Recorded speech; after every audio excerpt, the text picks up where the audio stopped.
Cependant, nous ne resterons pas ingrats sans pour autant remercier les staffs techniques et médicaux composés de entraîneur principal Daouda Alfredo, premier assistant qui a Zaidi Makiadi Anissé, deuxième assistant Loussadi Soubachari, entraîneur de gardien Ngaki Amoyer Arnaud, médecin de l'équipe Ngambo Chekombe Ali, soigneur Yemba Kimber Oji, intendant Olembo Momedi Gaston, Okito Moussenge Donation, chauffeur Omba Okoko. Défi s'articule sur 3 points. Recettes réalisées 957 350 $. Dépenses engagées 956 100 $, sur des caisses 1250. Les détails des dépenses, des recettes réalisées s'il vous plaît. Le président sponsor nous a donné 940 000 $. L'agence Mané Mignon 12 000. Comité de soutien 3 500. Comité sportif 250. Comité de coordination FAN 350. Les dépenses engagées, les détails. Recrutement 125 000 $. Cachet à la signature 55 000 $. Titre de voyage à la compétition africaine 350 000 $. Loyer staff technique et joueur 4 500 $. Logement et restauration en déplacement de l'INAFOOT 105 000 $. Achat équipement sportif 27 500 $. Salaire, prime des salaire des joueurs et staff technique 248 400 $. Prime des joueurs et staff technique 35 700 $. Entretien bus et jeep staff technique 1850. Carburant bus, joueurs plus staff technique 3 150 $. Total dépense 956 100 $. Patrimoine du club. La Simane Ménio est doté de 2 bus pour les joueurs, une Jeep pour l'entraîneur principal, une voiture pour les staffs techniques, 2 ordinateurs, une imprimante, des jeux de Varese et les matériels techniques. Prévision budgétaire 2021-2022.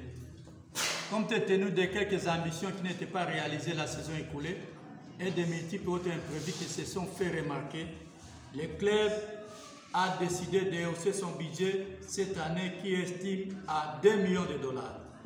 Et cela pour nous permettre de acheter des joueurs qui répondront aux profils souhaités par les staffs techniques, de faire une bonne préparation dans les conditions convenables, d'acheter les équipements sportifs de qualité, de payer les salaires et primes des joueurs et les staffs techniques, afin d'atteindre les objectifs fixés que nous rappelons, jouer la phase de groupe de la Ligue des champions africains et de remporter la l'INAFOOT édition 2021-2022. Perspective d'avenir.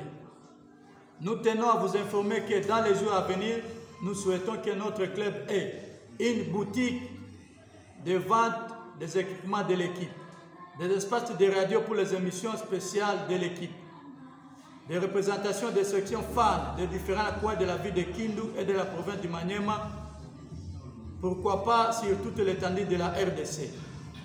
Un centre d'entraînement propre à l'équipe, un centre de formation de jeunes joueurs et une équipe d'âge à Kindu. Difficultés rencontrées. Le programme de vol a été à la base de plusieurs reports de matchs. Non-respect du calendrier de la l'INAFOOT par nos adversaires dont Mané Mignon a été victime. L'équipe était à chaque fois obligée à chômer sans jouer pendant les longs moments avec comme conséquence perte de rythme aux joueurs. Absence de supporters dans les stades suite à la pandémie coronavirus que nous souhaitons sa fin pour que nos accompagnateurs reviennent au stade. Les recommandations. À la FECOFA de continuer à plaider auprès du gouvernement pour amélioration des partenariats gouvernement congolais concernant les transports des équipes, tout en demandant une subvention supplémentaire pour les équipes de la Ligue 1. À la commission de gestion du championnat national, la l'INAFOOT, de publier un calendrier qui doit tenir compte du calendrier de la CAF et des journées FIFA. À la Ligue de football du Maniema, de continuer toujours à accompagner l'équipe, que ce soit sur le plan administratif que moral.